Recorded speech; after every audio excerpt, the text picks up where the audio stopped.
Buenos días, mis queridos hermanos. Que la paz de Dios les acompañe en este precioso día.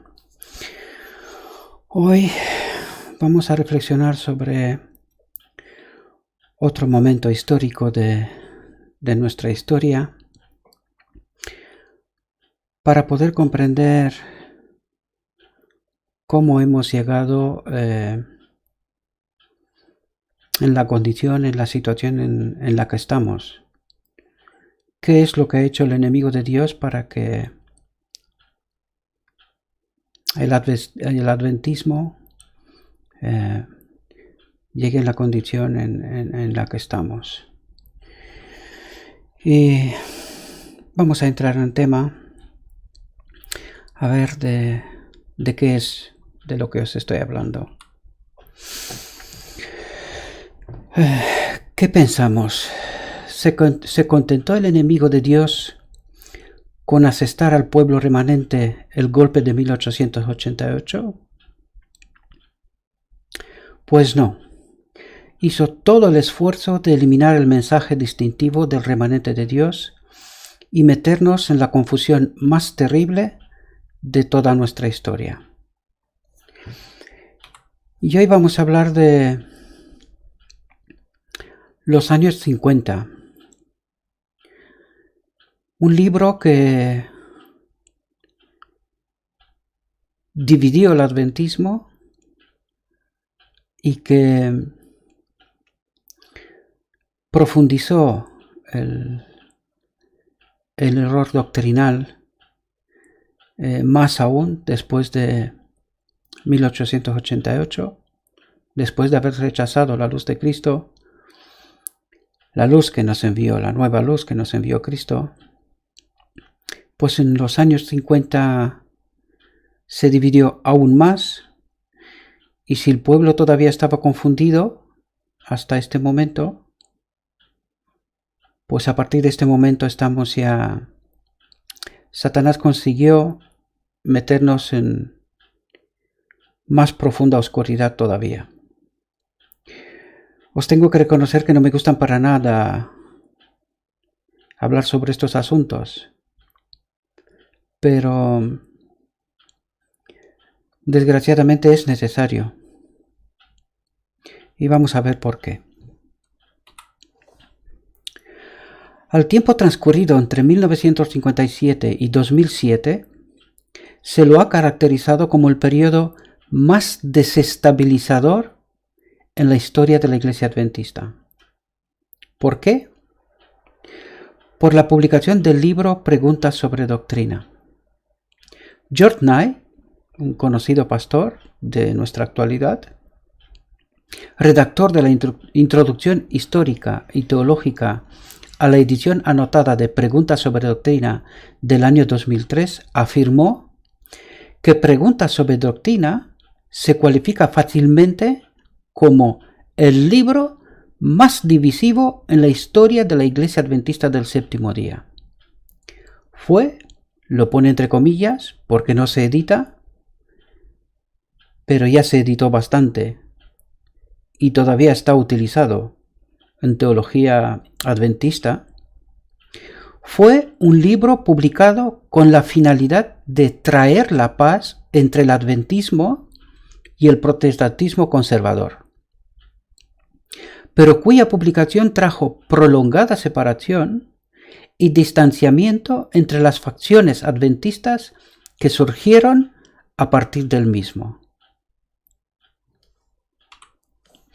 Mientras asistía como editor en la producción del Comentario Bíblico Adventista, desde 1955 a 1957, el proceso de edición de Preguntas sobre Doctrina se había estado llevando a cabo en el departamento de libros de Review and Herald Publishing Association, bajo la dirección del editor Merwin Turber. El despacho de Merwin estaba solo a unas puertas de la sala dedicada al comentario bíblico.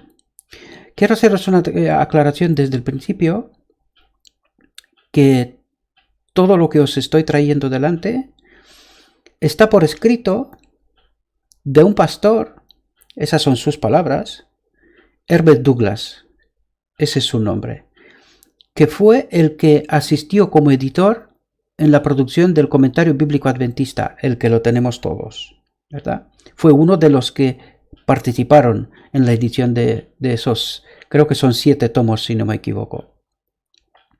Entonces, al mismo tiempo que se estaba produciendo, editando el Comentario Bíblico Adventista, vamos a ver, en el mismo tiempo se estaba trabajando sobre este otro libro, y son otras las personas que ahora entraremos. Pero simplemente quiero hacer esta aclaración, que todo lo que estamos leyendo aquí son extractos del libro que este pastor ha escrito relatando qué es lo que ha pasado, siendo ya un personaje que estaba presente en el mismo tiempo que este libro fue escrito, ¿verdad? Fue editado, fue escrito. Por lo tanto, es una persona que participó de aquellos tiempos y entiende muy bien la realidad de lo que está diciendo, ¿verdad? Y ha escrito un libro que se llama Bifurcación, y que os lo dejaré en los comentarios, un link para que podáis descargarlo, podáis leerlo y podéis entender ese otro momento histórico, desgraciado momento histórico, ¿no? Donde él relata claramente los acontecimientos y cómo ocurrió todo aquello, ¿verdad? Todas sus consecuencias, en fin, el libro es muy grande, por eso os traigo hoy solamente unos pocos extractos para que podamos entender esa realidad, ¿verdad? Pero os aconsejo que leáis el libro para que podáis entender qué es lo que ocurrió entonces y desde entonces. Bien, vamos a seguir. Mervyn Turber nos traía casi a diario el creciente manuscrito que iban enviando Anderson, Fromm y Reed, que fueron los iniciadores de ese libro, ¿verdad? Coautores de preguntas sobre doctrinas. Mervyn se daba cuenta de que el manuscrito trataba la teología clásica adventista de una forma en que se desviaba de la claridad a la que estaba acostumbrado. Y aquí os quiero recordar, hermanos, que al rechazar el mensaje que Dios nos envió en 1888, nosotros todavía estábamos confundidos. Pues fijaos, él está hablando aquí que aún en esta realidad, en esa confusión que teníamos, pues aquí estaba profundizando todavía en esa confusión. Y lo vamos a ver, ¿verdad? Porque es el tema que estamos tratando. Mervyn se daba cuenta de que el manuscrito trataba la teología clásica adventista de una forma en que se desviaba de la claridad a la que estaba acostumbrado, lo que le hizo solicitar el consejo de los editores del comentario bíblico. Estaba en cuestión como nunca antes la propia reputación de Mervyn como jefe de redacción de la publicadora. Cuando el comité de la Asociación General dictaminó que no era necesario ningún otro cambio, cesó la responsabilidad de Mervyn y PSD no fue editado, sino impreso como una simple labor mecánica por Review and Herald Publishing Association. Aquí me gustaría que estéis también atentos, no es porque tengo mucha gana de resaltar eso, pero es que tenemos que entender esos conceptos, esas realidades, tenemos que entender quién está detrás del telón, ¿verdad? Y una vez más, vemos como, en este caso estamos hablando del comité de la Asociación General, porque Mervyn intentaba solicitar el consejo y decir, oiga, nos estamos desviando, ¿verdad? Pues escoge quitárselo de en medio. Eso no puede venir de Dios. Esas formas que desgraciadamente se emplean, no pueden venir de Dios. Porque este hombre en realidad no se estaba desviando, ¿verdad?, de la sana doctrina. Simplemente pidió una mayor asistencia, una mayor revisión, porque se estaba dando cuenta de que lo que estaba pasando ahí no estaba muy bien. Y eso vamos a verlo. Si bien Andreasen siendo uno de los grandes teólogos de aquel momento y uno de los grandes de toda nuestra historia adventista, ¿verdad? Pues fijaos que se da cuenta, ¿verdad?, de esta realidad. Si bien Andreasen, el principal teólogo adventista durante años, pareció ser quien más se alarmó por lo que veía desarrollarse, incluso antes de la publicación del libro. Se constituyó pronto un coro vocal de adventistas proeminentes apoyando esa inquietud. Aunque jubilado, Andreasen no había perdido su vigor intelectual. Había hecho llegar privadamente sus cuestiones al trío que escribía preguntas sobre doctrinas, y también sus llamamientos al presidente de la Asociación General. Es decir, avisó a todo el mundo que hay peligro. Después que su consejo fue virtualmente ignorado, atentos a los mecanismos, ¿verdad? ¿Quién está detrás del telón? ¿De qué manera trabaja? Virtualmente ignorado, compartió sus inquietudes con colegas miembros de iglesia. Esas inquietudes conformaron el núcleo de los asuntos explosivos que se han manifestado en una división generalizada de la Iglesia Adventista por 50 años. Ya son más de 50, ¿verdad? Tanto el título de este libro, Bifurcación, como su subtítulo, Preguntas sobre doctrina, la división histórica del adventismo desde 1957, conllevan la idea de dualidad allí donde antes hubo unidad. Os lo explico. Es decir, ya os lo dije antes, si desde 1888, al rechazar la luz que Dios nos envió, nos quedamos en confusión, ¿verdad? Ya estábamos con la doctrina del lugar santo. Lo expliqué en una reflexión anterior, ¿no? Pues en este momento se vuelve a dividir una vez más. ¿Veis? La idea de dualidad, ahí donde antes hubo unidad. Es decir, al menos se quedaron unidos, ¿verdad?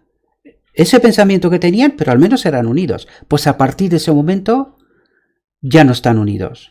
Y para entenderlo bien, en la actualidad estamos hablando de la línea conservador y de la línea liberal. A partir de ese momento es cuando aparecieron esas dos líneas. Es decir, el adventismo quedó una vez más dividido.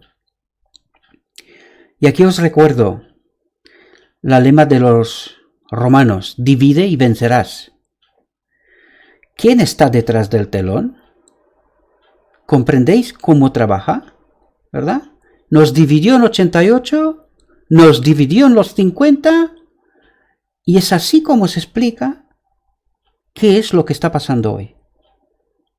Nos ha anulado. En realidad, lo que Satanás ha hecho es perder por completo nuestra identidad, nuestro mensaje, ¿verdad? Mensaje específico que había que traer al mundo. Lo mismo sucede con la metáfora que empleé al presentar ese material en la conferencia del 50 aniversario de Preguntas sobre Doctrina en la Universidad de Andrews en octubre de 2007. La metáfora consiste en la colisión de dos placas tectónicas. Y ahora vamos a ver de qué placas tectónicas se está hablando.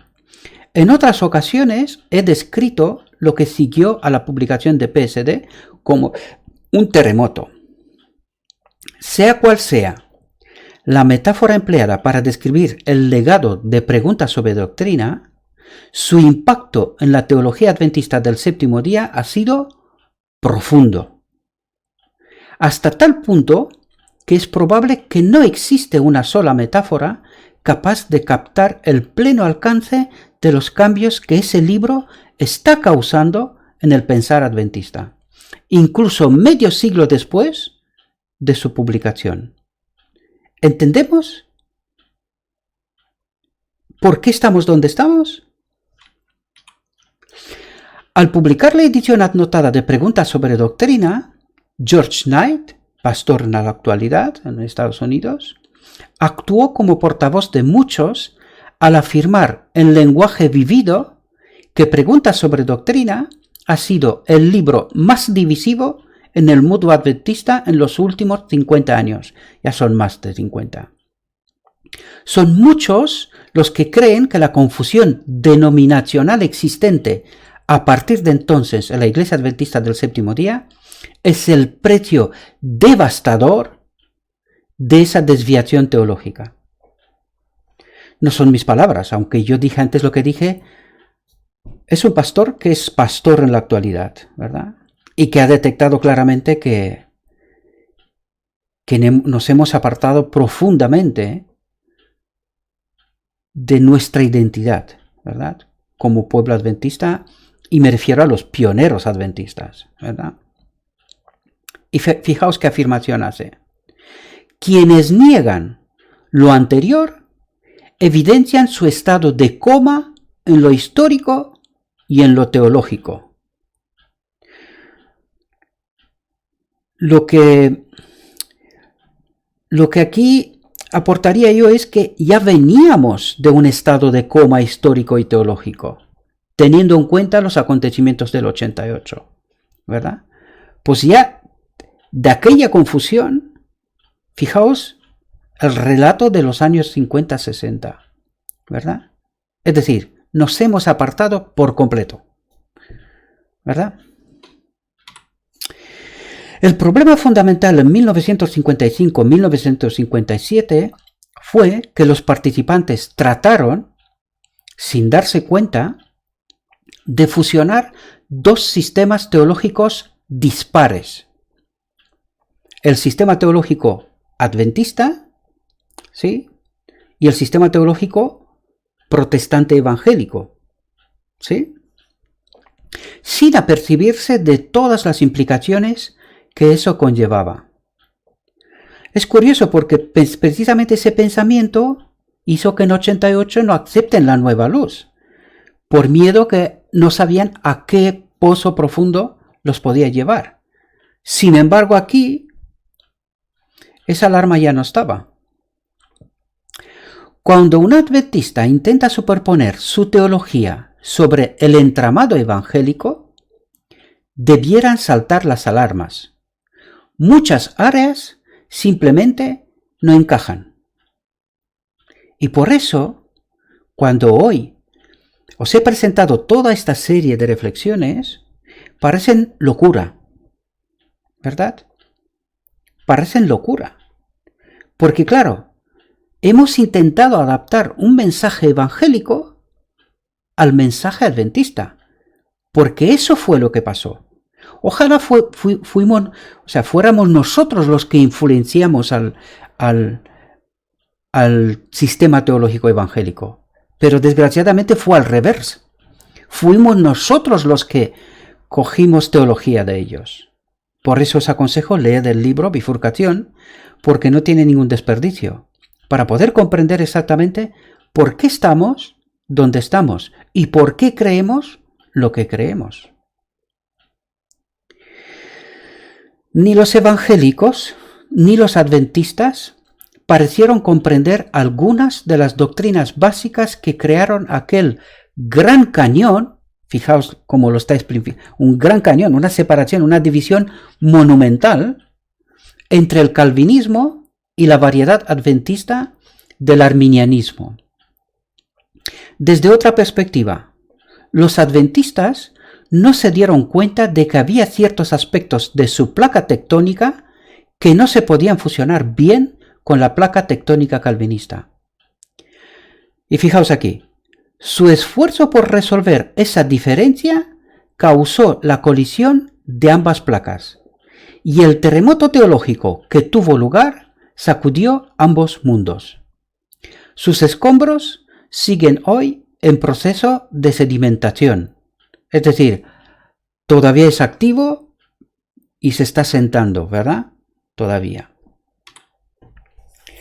Recientemente estábamos en un comité de la Unión considerando el impacto de tan largo alcance que había tenido Preguntas sobre Doctrina, y yo no me sentía sorprendido, sino simplemente triste. Una de las reacciones fue: De eso hace mucho tiempo, Herb. Estamos más interesados en el presente y en el futuro. O bien, otro comentario, esa fue la decisión de nuestros hermanos hace años. ¿Por qué volver de nuevo sobre ello? Claro. Una vez más lo digo como a los judíos, ¿verdad? Cuando deciden matar a Cristo, después se sentían contentos, orgullosos incluso, ¿no? Para nada había arrepentimiento. ¿Y aquí alguien nota algún tipo de arrepentimiento? No.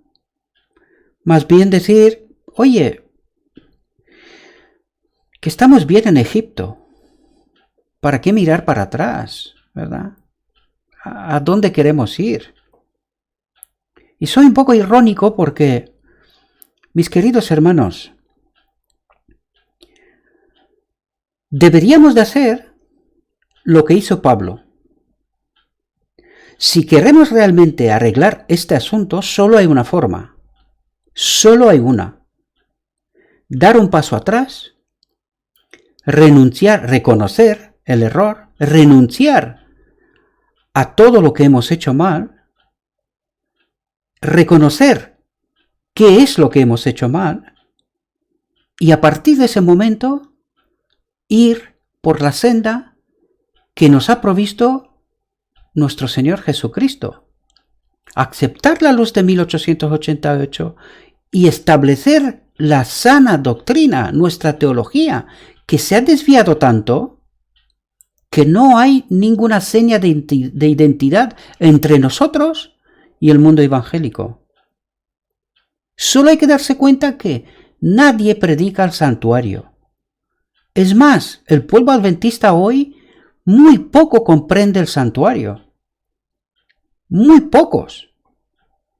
Y las exposiciones que aquí hemos intentado hacer vez tras vez es intentar explicar qué es lo que está pasando en el santuario y sobre todo en el gran día de la expiación, qué es lo que a nosotros nos toca hoy. Y el adventismo ha perdido por completo eso. Lo ha perdido por completo. Y en la próxima exposición vamos a tratar a ver de qué trata la expiación. ¿Cuál es la expiación? ¿Qué es la expiación? La próxima exposición, si queréis, y lo deseáis, si así lo deseáis, estar atentos. Vamos a intentar sintetizar, cuanto más, porque no es fácil explicar aquello, pero intentar tratar de ver si conseguimos entender qué es la expiación, mis queridos hermanos. Porque, fijaos, lo profundo que nos hemos ido. Nos hemos apartado de la pura enseñanza, ¿no? De lo que Cristo nos dijo y lo que nos quería transmitir. ¿Vale? Bien, de eso hace mucho tiempo, Herb. Estamos más interesados en el presente y en el futuro. O bien, esa fue la decisión de nuestros hermanos hace años. ¿Por qué volver de nuevo sobre ello? Entre otras cosas, cuando manifesté que la mayoría de los ministerios independientes que han florecido en nuestras iglesias existen debido a lo que sucedió en 1957. Y fijaos la reacción. Me gané unas cuantas miradas de sorpresa. Esto solamente delata el estado de confusión en el que estamos, queridos hermanos. Hay que despertar. Pero también un renovado interés por saber más al propósito. Toda causa tiene un efecto y nada sucede sin causa.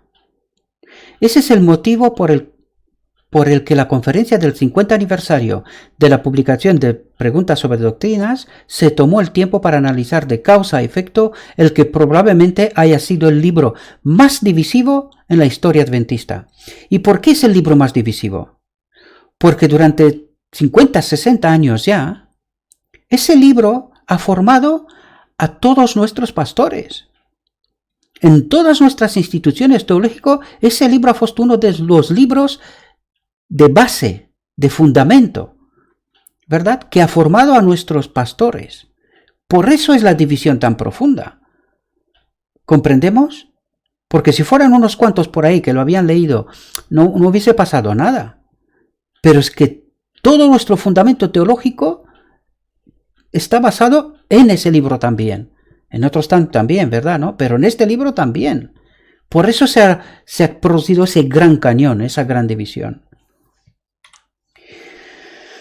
Fijaos, porque probablemente haya quien piense, ¿por qué este hombre está trayendo esos temas aquí? Y creo que es necesario que entendamos eso, mis queridos hermanos. No, yo en realidad no tengo ninguna gana de exponer al adventismo, ¿verdad? Ese no es mi propósito, para nada. Yo soy anciano de esa iglesia, ¿verdad? En Zaragoza, España, lo vuelvo a repetir, lo dije en mi primer vídeo, creo. Pero yo soy anciano todavía, ¿no? En esa iglesia. Por lo tanto, yo amo con toda mi alma esa iglesia. No tengo ningún propósito de exponer todos los males. Pero ¿tenéis vosotros algún otro camino más que reconocer lo que se ha hecho mal, establecer qué es lo que hemos rechazado, ¿verdad? Y a partir de ese momento empezar a caminar? Por eso os hablo tanto de Pablo, porque Pablo fue capaz de renunciar a todo lo que era, irse al desierto, establecer de una vez su doctrina, entender la verdad, y a partir de ese momento empezó a caminar. Y es así como tenemos el Nuevo Testamento, mis queridos hermanos. ¿Y quién fue Pablo después? Pues solamente hay que ver las cartas del Nuevo Testamento para entender quién fue Pablo.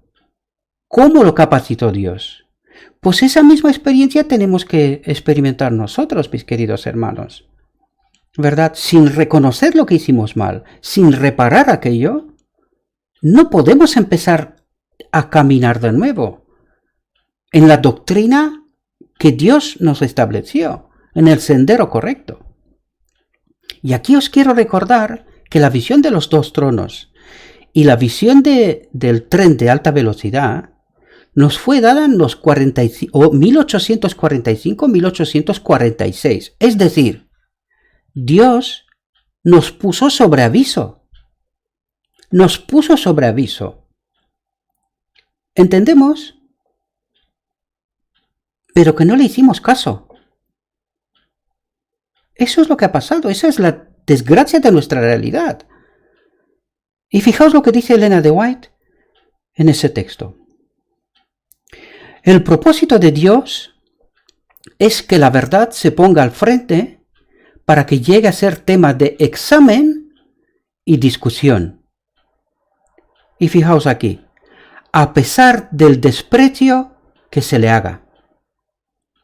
¿Verdad? Porque no es fácil que te digan como a Nicodemo, ¿eres tú uno de ellos?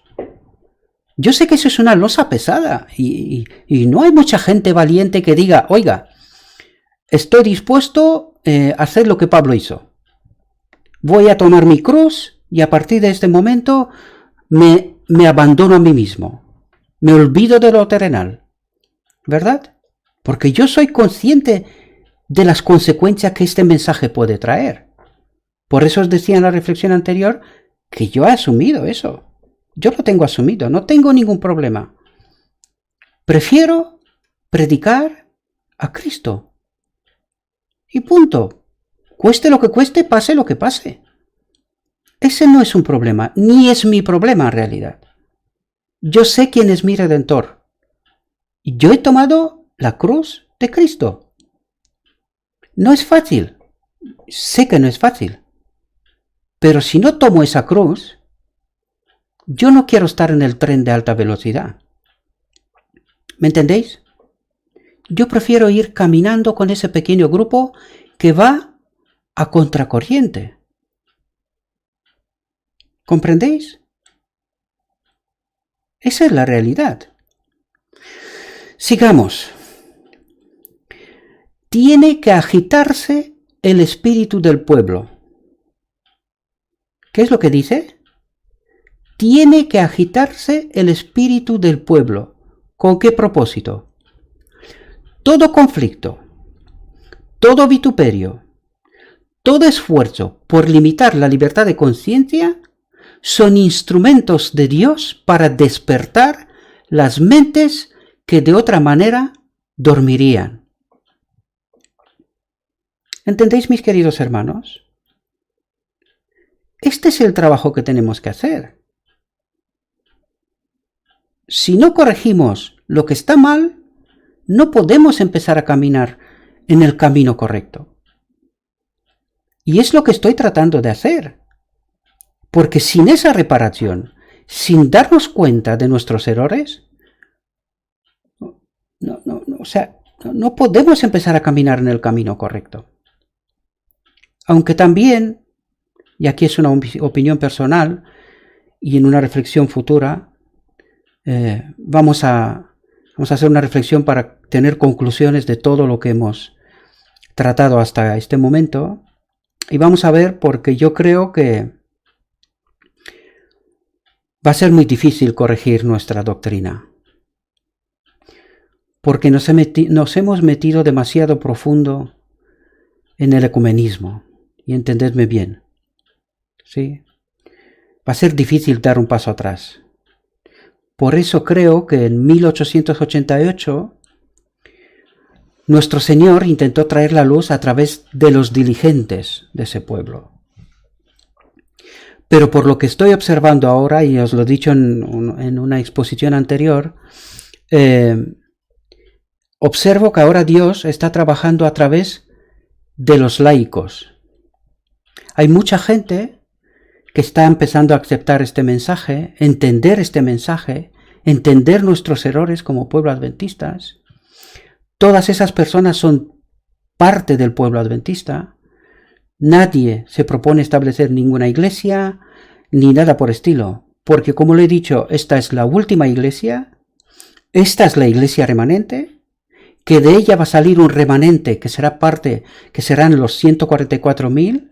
Esa es la realidad, es lo que está escrito y no podemos decir otra cosa. Por lo tanto, desde dentro estamos trabajando para que podamos volver a restablecer la verdad, entender lo que hicimos mal y lo que tenemos que arreglar, ¿verdad? Así que creo que en esta ocasión nuestro Dios está trabajando a través de los laicos, ¿verdad? Es mucho más fácil, porque entiendo que a Nicodemo, el Nicodemo moderno de hoy, no le es fácil levantar la voz, aunque tengo que ser honesto. Hay pastores también que están empezando a darse cuenta y están empezando a tomar su propia decisión al respecto. Entiendo que no es fácil, no es fácil. Y nunca he tratado de acusar a nadie, porque entiendo perfectamente que todos nosotros somos víctimas. Todos podemos caer en errores. Y como decía antes, la psicología de grupo muchas veces nos arrastra. Por eso yo estaba intentando deciros, mis queridos hermanos, que tenemos que estudiar por nosotros mismos. Tenemos que, en esta ocasión, podemos apoyarnos en todo el mundo, pero necesitamos estudiar como si no supiéramos nada, empezar como de cero. Lo único que estoy intentando en estos vídeos es daros llaves de oro con las cuales podéis abrir cofres y descubrir verdades, porque la luz va en aumento. Todavía hay cosas que necesitamos comprender, ¿verdad? Porque llevamos casi 150 años andando en la oscuridad. Yo sé que es duro, pero la visión de los dos tronos nos está diciendo eso. Y la realidad también. Y como decía George Knight, el que no quiere reconocer eso, pues está en un coma profundo, ni siquiera se da cuenta, ¿no?, de esa realidad. Así que, mis queridos hermanos, espero que podáis comprender bien el sentido de esos temas. No persigo nada, sinceramente no. Como lo he dicho, me olvido de lo terrenal. Aún vivo en esta tierra, pero ya queda poco. Ya queda poco. Los 144.000 se están formando. Queda poco. Por lo tanto, hay que empezar a pensar en lo celestial. Olvidarse de lo terrenal. No tiene sentido. Esta tierra está destinada a fuego. Tiene que haber una limpieza profunda antes de que el Jerusalén celestial pueda volver a bajar aquí.